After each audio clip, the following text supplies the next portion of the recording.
आज बहुत खुशीर कथा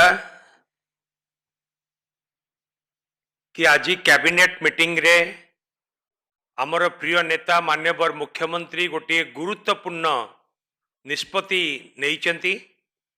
से निष्पत्ति होउछि एक गोटे ऐतिहासिक निष्पत्ति। आम राज्य रे जो माने कॉन्ट्रैक्चुअल सर्विस रे थिले तांकू आउ कॉन्ट्रैक्चुअल सर्विस बोली कुहा जिवो नाही, सेमान को कुहा जिवो कि इनिशियल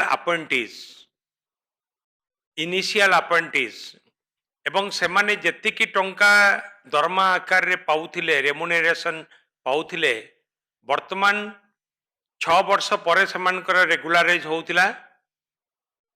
रेगुलाराइज हैला परे सेमाने अधिक टंका पाउथिले, किंतु वर्तमान रो निष्पत्ति अनुसार प्रथम वर्षरू ही सेमाने अधिक टंका पाइबे। जेतिकी टंका पाउथिले तार 50% अधिक टंका आउरी सेमाने अधिक पाइबे एवं 6 वर्ष परे मध्य सेमानकर रेगुलाराइज करा जिवो।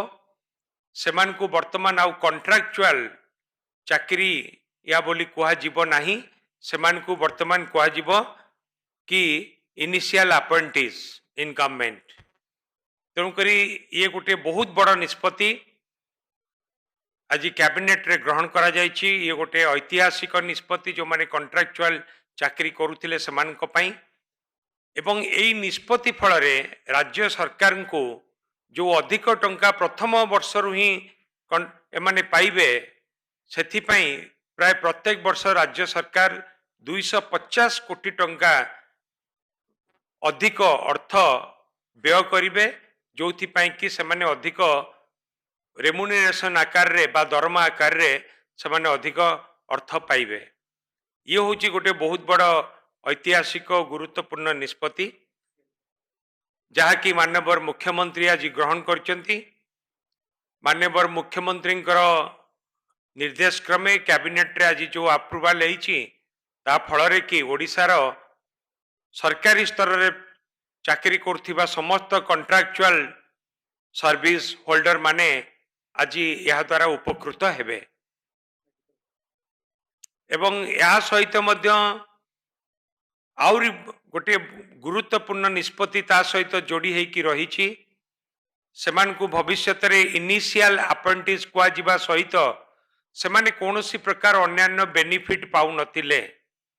वर्तमान सेमाने मेडिकल ट्रीटमेंट रे जहाँ ट्रीटमेंट करिवे सेथि पई मध्य तांकू रिएम्बर्समेंट दिया जिवो एवं सेतेरे सेमाने मेडिकल ट्रीटमेंट रो सुविधा सुजोग पाइबे। ये होची गोटे बहुत बड़ निष्पत्ति। द्वितीय निष्पत्ति यह मध्य अन्यतम ऐतिहासिक निष्पत्ति आमर प्रिय नेता माननीय मुख्यमंत्री श्रीयुक्त नवीन पट्टनायक निर्देश क्रमे ओडिशार प्रत्येकटी गाँव रो प्रत्येकटी व्यक्ति घर को स्वच्छ पीवा पानी जोगई देबा पई माननीय मुख्यमंत्री जो निर्देश देइचंती से निर्देश अनुजाई आज गोटे निष्पत्ति हेइची कैबिनेट मीटिंग रे। से निष्पत्ति अनुजाई आमे प्राय 1280 कोटी टंका अर्थ व्यय करिकी गंजाम जिला, रायगड़ा जिला, कंधमाल जिला, बौद्ध जिलार प्राय 12 लाख जनसाधारण को स्वच्छ पीवा पानी जोगई देबा पई आज पदक्षेप निया जिबा सहित ये निष्पत्ति आज करा जायछि एवं ये निष्पत्ति जरिया रे आमे जो केते गुड़िक ब्लॉक रे मेगा वाटर सप्लाई प्रोजेक्ट रो काम आमे आरंभ करिया पई जाउचु।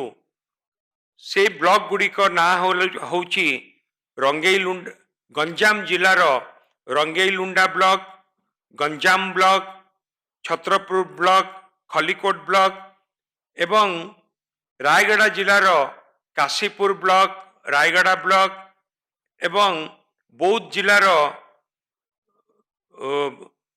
जिलार एवं कंधमाल जिलार Harbhanga block, Phiringia block, Phulbani block, Chakapada block, Khajuripada block, G Udayagiri block और के नुआगां ब्लॉक, ये सबू ब्लॉक रे आमर पीवा पानी जोगई देवा पई आज 3 गोटी टेंडर जरिया रे ए निष्पत्ति हेइची तांको काम आम खूब शीघ्र आरंभ हबो एवं एथिपाई प्राय आमे 1280 कोटी टंका खर्च करिबु एवं जोथिरे कि प्राय 12 लाख जनसाधारण उपकृत हेबे।